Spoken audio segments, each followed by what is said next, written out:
작년 필리핀 선교를 마치고 서울에 우리 미국 팀들이 며칠간 같이 묵은 적이 있습니다. 을지로에 있는 작은 호텔에 며칠을 거하게 되었는데 그 건너편에 제가 예전에 잘 갔던 식당이 하나 있었습니다. 작년 기준으로 한 51년이 된 한국 식당인데 그 식당을 오랜만에 갔더니만 여전히 손님들도 많고 또 맛도 여전했습니다. 그래서 같이 갔던 일행들에게 제가 추천을 했더니만 좋은 식당이라고 다들 기뻐했습니다.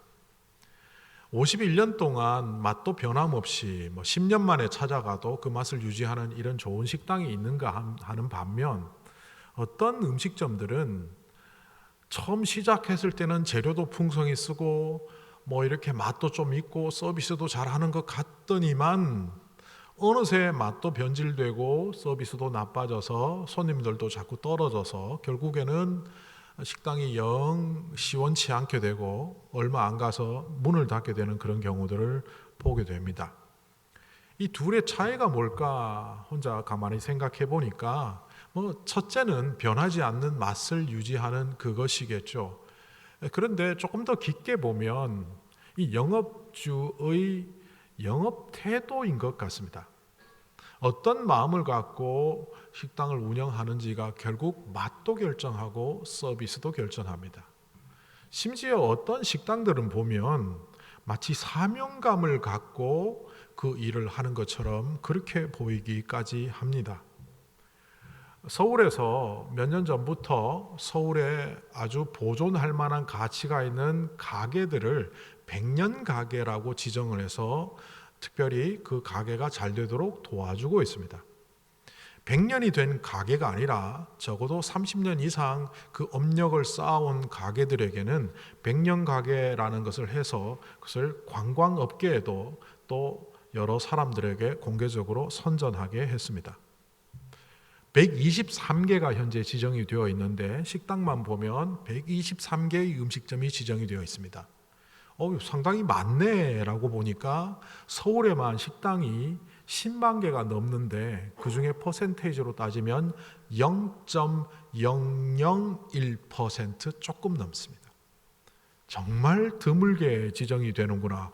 어떻게 지정이 되지? 원칙을 살펴보았더니만 개업일 기준으로 30년 동안 업력을 쌓아왔는데 이것이 망해가는 30년이 아니라 잘 되는 30년이라야 된다는 겁니다. 두 번째는 경영자가 음식점이라면 맛과 그 모든 서비스를 유지하기 위하여 늘 애쓰고 혁신하는 경영 마인드를 갖고 있어야 합니다. 또 세 번째는 제일 중요한 음식의 맛과 차별성을 갖고 있어야 한다는 것이고, 네 번째는 매출이 안정적이든 급격히든 계속 증가하는 구조를 갖고 있어야 하고, 다섯 번째는 단순히 돈만 버는 식당이 아니라 그 지역 사회의 사회적 책임을 다하는 그런 업소라야만 앞으로 100년은 가겠다라는 의미에서 100년 가게로 지정을 해준다고 합니다. 0.001%만 지정이 된다고 하니까 가히 드물게 지정이 된다고 볼 수 있습니다. 저는 이것을 교회에다 한번 적용해 보았습니다. 100년 가는 교회, 100년 동안 시들지 않는 교회는 어떤 교회일까?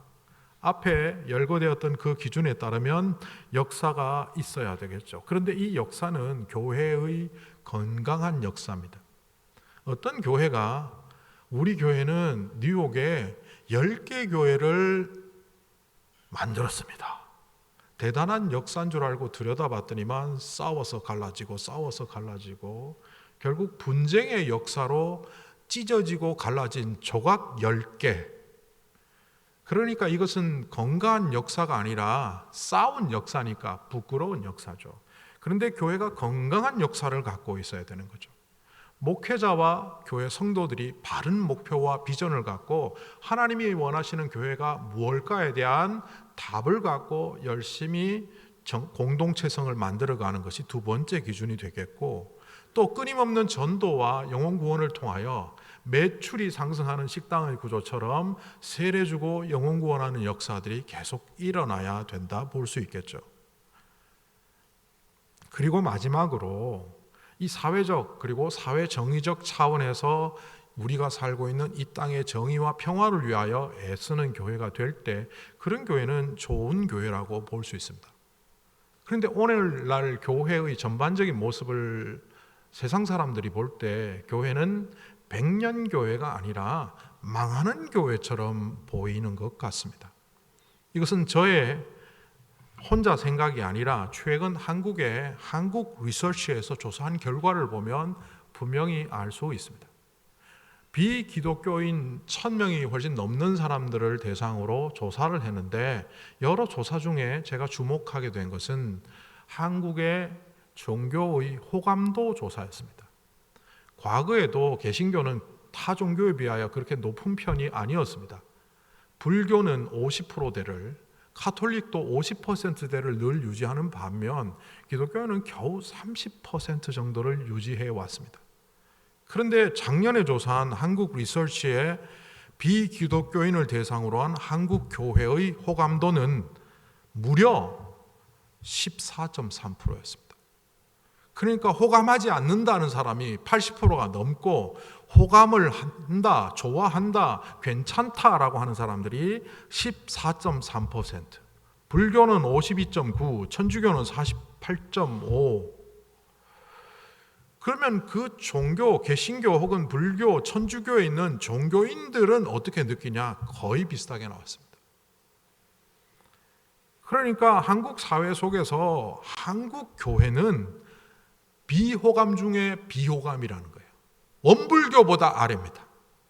원불교가 기분 나빠할 수도 있겠지만 하여튼 원불교보다 더 아래입니다. 이민사회 속에서 이민교회는 어떨까? 더하면 더했지 덜하지 않을 겁니다. 교회 단체라고 하는 데서 협력 회장을 뽑으라고 서로 싸우고 갈등하며 교회가 이 사회에 비치는 부정직한 모습들, 잘못된 미성숙한 모습들은 교회 밖의 사람들에게 아주 치를 떨게 합니다. 그런데도 불구하고 왜 교회가 이렇게 비호감이 되었을까? 제가 어린 시절 중학교, 고등학교 때 노방전도, 축호전도를 나갈 때 경험입니다. 길에서 전도하는 것을 노방전도라고 하는 반면 가정을 방문해서 전도하는 걸 축호전도라고 그때는 했었는데 중학생이 고등학생이 전도하러 가면 여름에 수고한다 하면서 시원한 물 한 잔부터 먹어라. 그리고 어디서 왔니? 그래서 교회에서 왔다고 복음을 전하면 아이고 귀하다.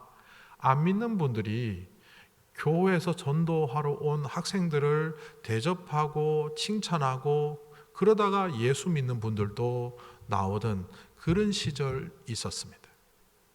그런데 지금 한국 교회는, 한국 사회는, 이민 사회는 누군가 전도하려고 하면, 교회 다닌다고 하면 경계부터 하고 싫어하고 아예 들으려고도 하지 않습니다. 왜 이렇게 비호감이 되었을까?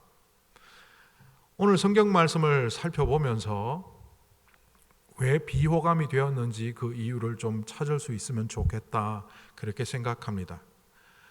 오늘 말씀은 물론이고 성경 말씀을 볼 때 우리는 늘 인지해야 되는 중요한 것이 있습니다. 자기가 보고 싶은 대로 보지 말아야 된다는 겁니다. 문맥에서 이게 어떤 의미인지, 또 당시의 역사적, 지리적, 문화적 상황 속에서 이 말들은 어떤 의미를 갖고 있는지를 살펴보면서 오늘 말씀을, 또는 성경 말씀을 봐야 합니다. 그런데 많은 사람들은 자기 보고 싶은 대로 봐서 성경 말씀을 오해합니다. 심지어 신학자들도, 목회자들도 왜곡하는 것을 볼 수 있습니다. 이때 저는 그 인지심리학에서 말하는 확증 편향성이라는 단어가 생각납니다. 영어로 confirmation bias라고 하는데, 이 확증 편향성은 자기가 갖고 있는 가치관이나 자기가 갖고 있는 신념이나 정보, 경험을 통해서 이 상황 속에서 필요한 것들만 보는 겁니다.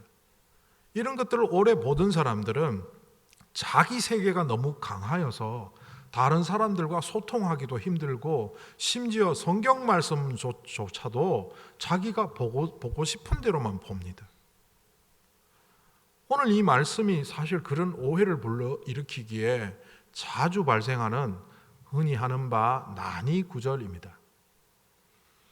그래도 성경을 좀 자세히 보고자 해서 한 절 한 절 짚어보면 35절에 이렇게 시작합니다.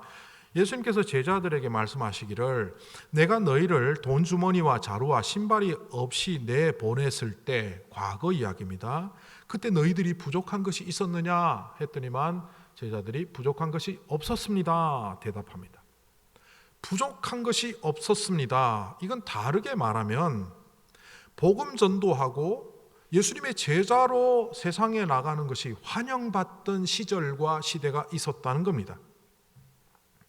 오늘 이 말씀을 보면 누가복음 9장에 12제자를 파송하시던 그때와 누가복음 10장에 70명의 제자를 둘씩 짝지어 보내던 그때의 예수님의 말씀이 생각납니다. 두 번 공히 예수님은 이렇게 말씀하셨습니다. 너희가 갈 때에 아무것도 가지고 가지 말아라. 지팡이도 자루도 빵도 은화도 가지고 가지 말고 속옷도 2벌은 가져가지 말고 1벌만 가져가라.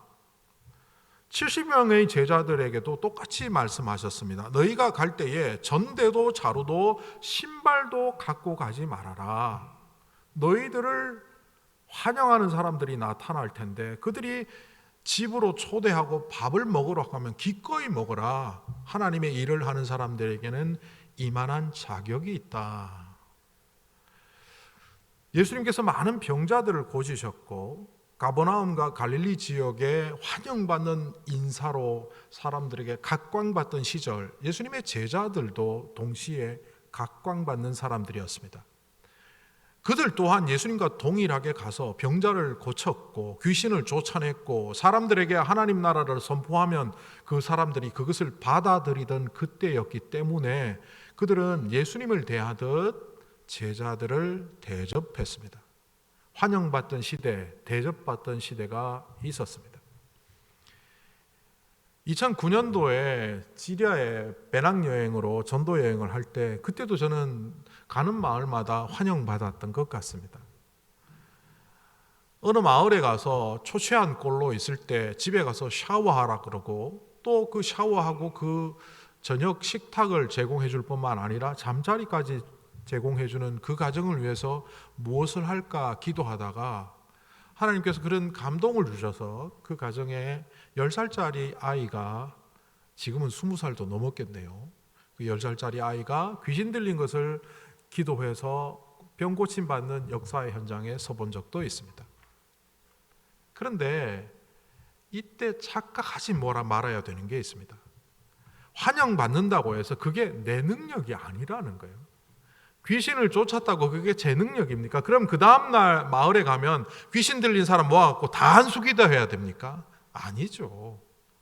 그 가정에서 나를 환영하고 식사를 제공해주고 잠자리를 주니 감사한 마음에 그 아이를 위하여 기도하는 가운데 하나님이 역사하셨을 뿐 더도 덜도 아니죠. 저도 착각했던 때가 한 번 있습니다. 서울에서 부목사 사역을 할 때 그 큰 교회 성도들이 저를 아끼고 사랑하고 존중해주고 30대에 불과한 저를 얼마나 나이 드신 분들이 존경하고 존중해 주는지 저는 제가 어느 정도는 자격이 있다고 착각을 했는데 그 교회를 떠나고 보니 그는 그 교회 성도들이 존경할 만한 담임 목사님과 담임 목사님을 사랑하는 그 마음을 젊은 부목사들에게도 나누어 준 것이었을 뿐 제가 공헌한 바는 1도 없다는 것을 나중에 깨닫게 되었습니다. 예수님의 제자들은 착각을 합니다. 사람들이 환영하고 환호하고 병자들을 고치고 귀신을 쫓아내는 현장의 주인공이 되고 보니 자기가 대단한 사람이 된 것처럼 착각을 합니다. 그래서 이들은 갈릴리에서도 예루살렘에 와서도 누가 더 높은 자리에 앉을까를 서로 논쟁했습니다. 그들의 생각 속에는 가는 곳마다 사람들이 환영하고 환호하고 예루살렘 입성을 하니까 수많은 군중들이 나와서 호산나 외치는 이 상황을 볼 때 이제 이 나라는 예수님의 나라가 될 수 있다.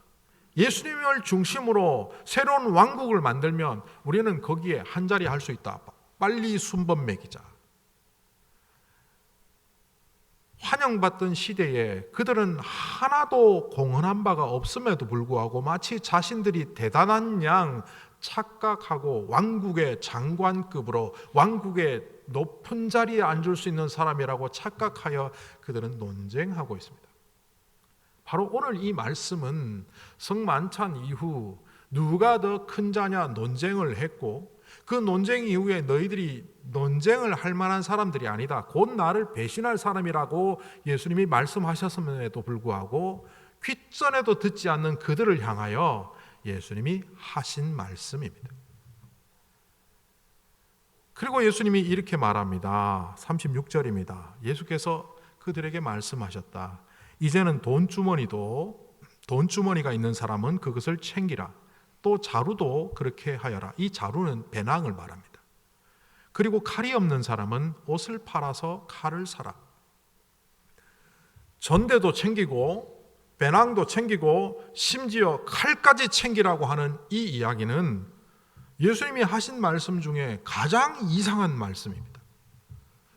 항상 전대도 신발도 자루도 챙기지 말라고 하셨고, 이 칼은 칼집에 꽂고 칼로 서는 자는 칼로 망하리라고 하셨던 그 주님께서 겉옷을 팔아서라도 칼을 사라고 하시는 이 준엄한 말씀은 얼핏 오해하기 십상인 말씀입니다.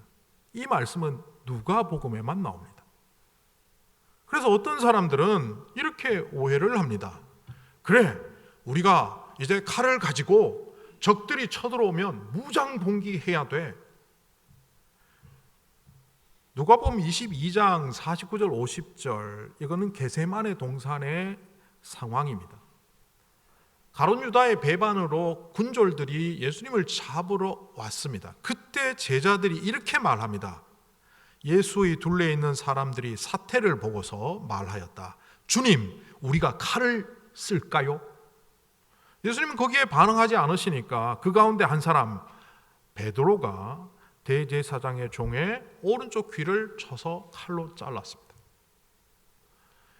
예수님의 오늘 이 말씀을 제대로 이해하지 못한 사람들은 문자적으로 받아들이고 칼을 사서 갖고 칼을 쓰려고 했고, 결국 예수님을 위한답시고 다른 사람의 귀를 자르는 폭력자가 됩니다. 오늘 이 말씀을 제대로 이해하지 못하면 우리는 아마 칼을 사기 위해서 최선을 다할 겁니다. 이게 문자적으로 이해하는 사람들의 태도입니다. 제가 오늘 말씀을 살피기 위해서 여러 논문들을 읽었는데, 그 논문 중에 몇몇 논문들이 이것은 기독교인들이 무장봉기에서 악한 세력들과 칼을 들어서라도 폭력적으로 싸우라는 주님의 메시지다, 이렇게 해석하고 신학 박사 논문에 있는 걸 보고 이분은 문자적으로 해석했네. 또 어떤 분들은 칼을 사라, 여기서 겉옷은 굉장히 중요한 의미를 갖고 있습니다. 이미 제가 바디메오라든지 그런 성경 풀이를 통해서 겉옷의 의미를 설명드렸지만, 오늘 간단히 말씀드리면 율법에서 가난한 자의 겉옷은 함부로 저당 잡을 수 없다라는 말이 있습니다.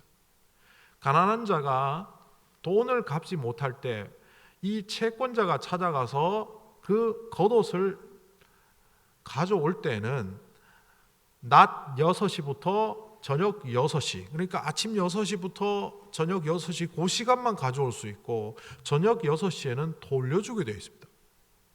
가난한 자에게 재산 목록 1호는 겉옷이었고, 이 겉옷은 옷이면서 이불이면서 동시에 그의 전부이기 때문에 함부로 가져갈 수가 없었습니다. 일교차가 큰 사막 기온인 그 땅에서 낮에는 덥지만 밤에는 얼어 죽을 수도 있는 그런 기온 속에서 이 겉옷은 생명 보호 장치이기도 했기 때문입니다. 그러니까 이 겉옷을 함부로 내다 판다는 것은 상상할 수가 없습니다. 그런데 이 겉옷을 던지고 칼을 사라고 하시는 이유가 뭘까요? 그래서 어떤 사람들은 이것을 칼, 성경에서 성령의 검, 말씀, 세상의 것이 아니라 하나님 말씀 붙잡고 살라는 것이라고 알레고리칼하게 해석을 하지만 예수님의 의도는 그런 의미가 아닌 것 같습니다. 예수님께서 전대도 배낭도 칼도 챙기라고 하신 이 이유는 국면이 바뀌었다는 겁니다. 내가 지금까지는 너희들과 함께 했지만 이제 곧 떠나갈 것이다. 내가 너희들의 우산이 되어줬지만 이제는 그 우산이 거칠 것이다. 지금까지는 나를 따라다닌 것이 사람들에게 환영받는 시절이었지만 내가 이사야의 말씀대로 무법자의 일원이 되는 십자가의 처형을 당하면 두 강도 사이에 나도 또한 범죄자로 취급받아 살해당하는 십자가형을 받으면 너희들은 예수의 잔당이 되어 많은 사람들에게 추격의 대상이 될 뿐, 많은 사람들이 너희를 핍박하는 핍박의 대상이 될 뿐 앞으로 환영받지 못할 것이다. 이런 의미로 전대도 자루도 칼도 챙기라고 하신 겁니다. 그동안 나를 지켜주었던 겉옷이 너희 자신을 지키지 못할 것이다. 그러니 너희는 이제 자신을 지켜줄 수 있는 수단을 내려놓고라도 여행자로 떠날 차비를 하라는 겁니다. 돈도 칼도 배낭도 챙기라는 것은 떠날 차비를 하라는 겁니다.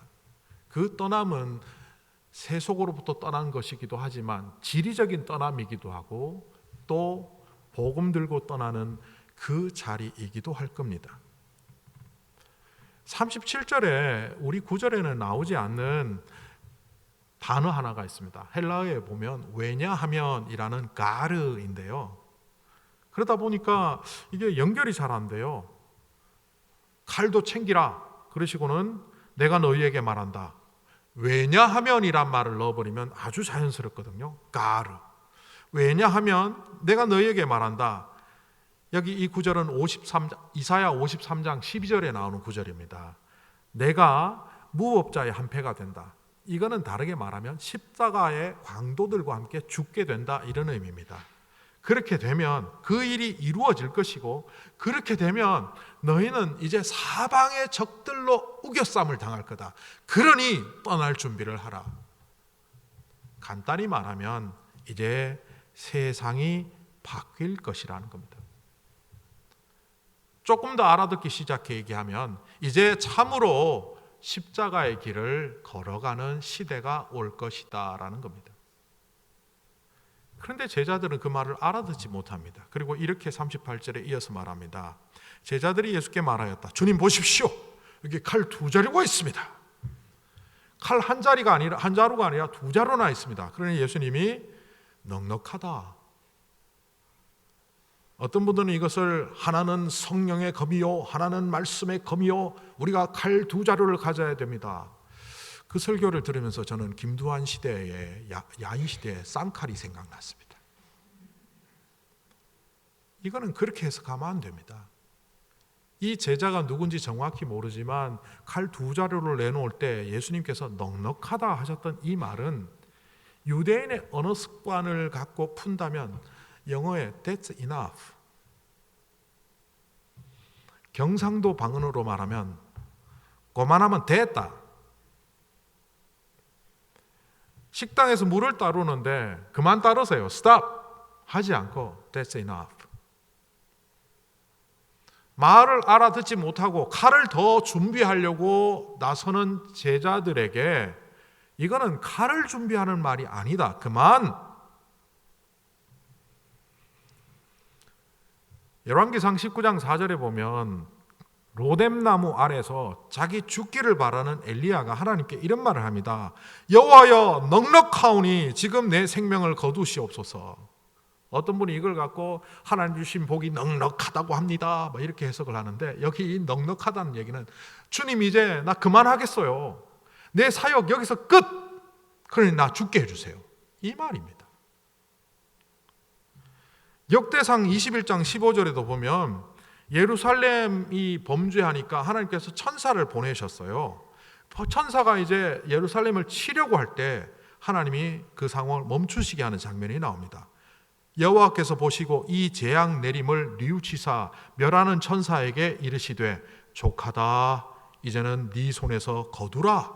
여기서 족하다라는 얘기는 그만 됐다 이 말입니다. 그러니까 예수님께서 여기서 족하다, 넉넉하다라고 말씀하시는 것은 이제 그만하자. 내가 말을 해도 알아듣지 못하는 너희여, 그러나 이 말을 알아들을 때가 곧 오리라. 그런 이야기입니다. 예수님을 버리기로 작정한 세상이 예수님을 십자가에 못 박는 순간부터 제자 공동체는 이제 증오의 대상이 됩니다. 예수의 잔당, 증오의 대상, 핍박의 대상, 박해의 대상이 됩니다. 이때를 대비하라고 하신 말씀이 전대를 준비하고 배낭을 준비하고 칼을 준비하라는 말씀입니다.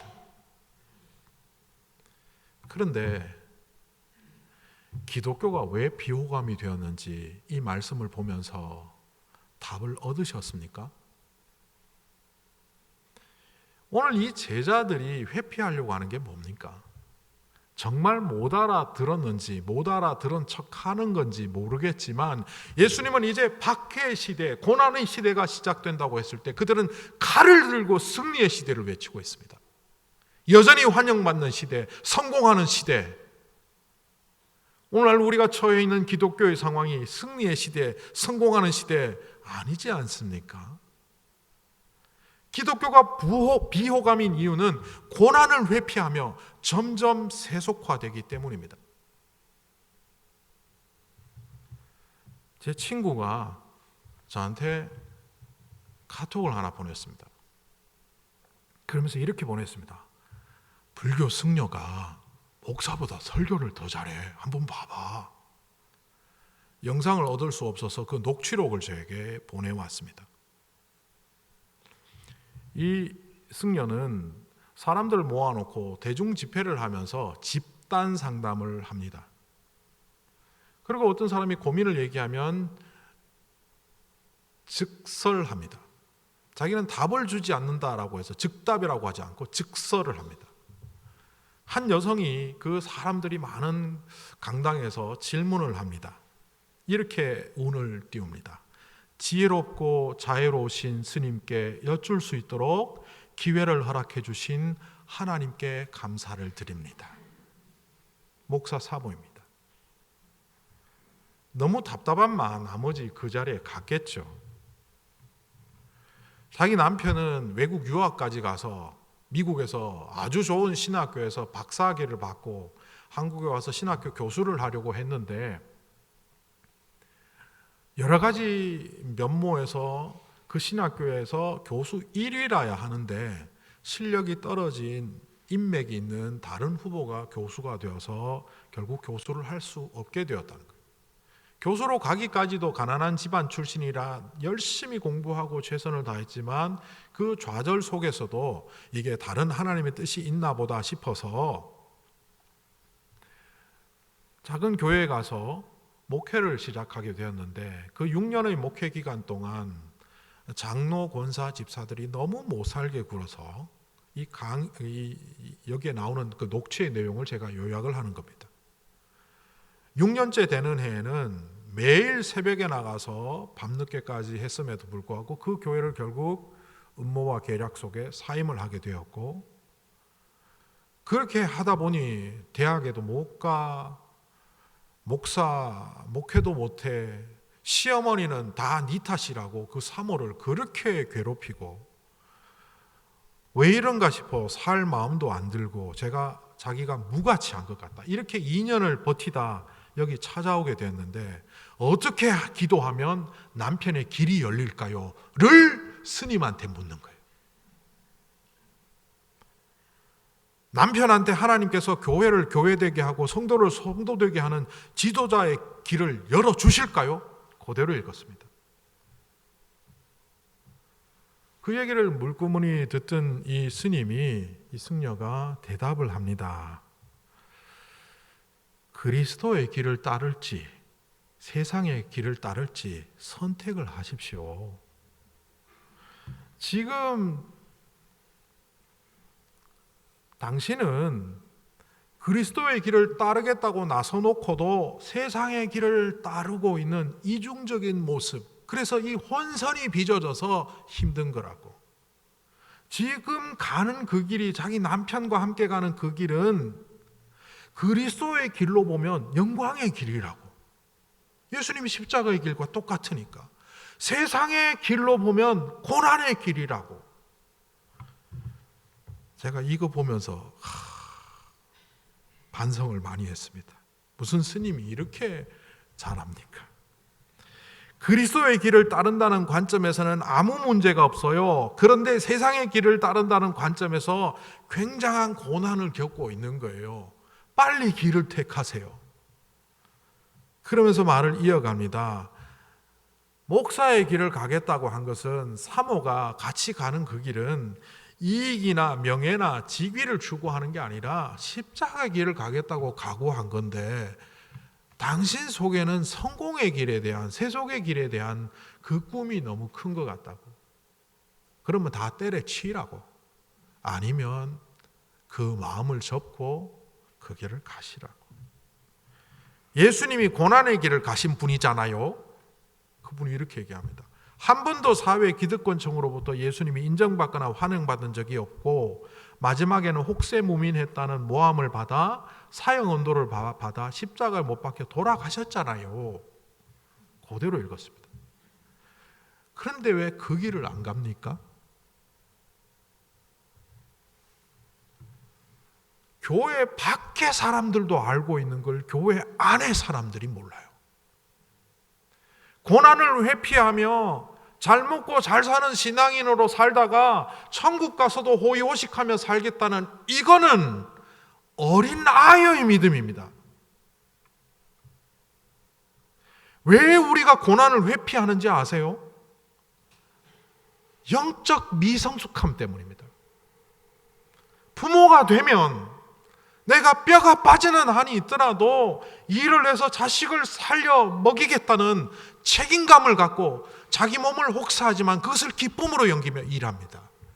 그러나 5살짜리 아이는 밤새도록 일하고 온 엄마 아빠가 있어도 음식 있으면 그 입에 넣기보다는 자기 입에 쏙 넣습니다. 여전히 어린아이에 머물러 있고 성장하지 않고 성숙하지 않는 신앙인으로 자라난 한국교회, 복만을 추구하며 기복주의로 일관했던 이민교회, 결국 잘하지 못했습니다. 그리고 고난이 두렵습니다. 제가 이 설교를 준비하면서 회개한 게 하나 있습니다.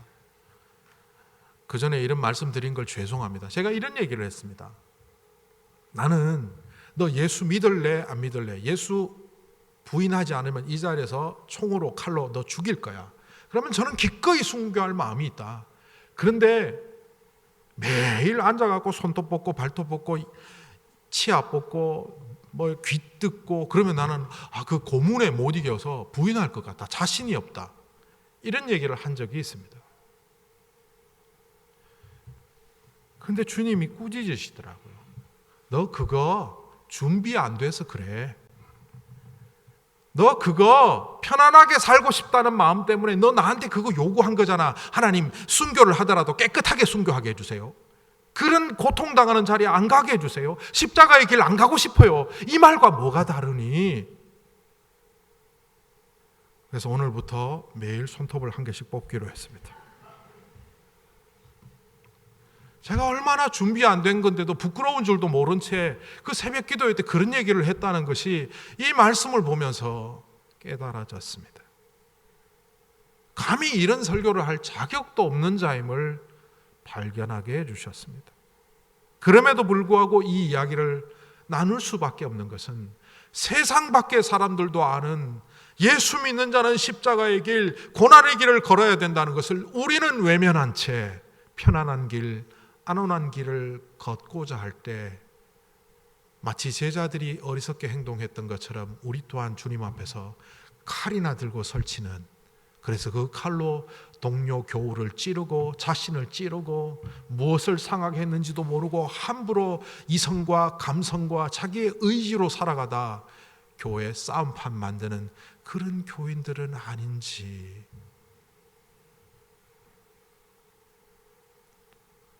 식당도 사명감을 갖고 해야만 성공하는 시대에 우리는 살고 있습니다.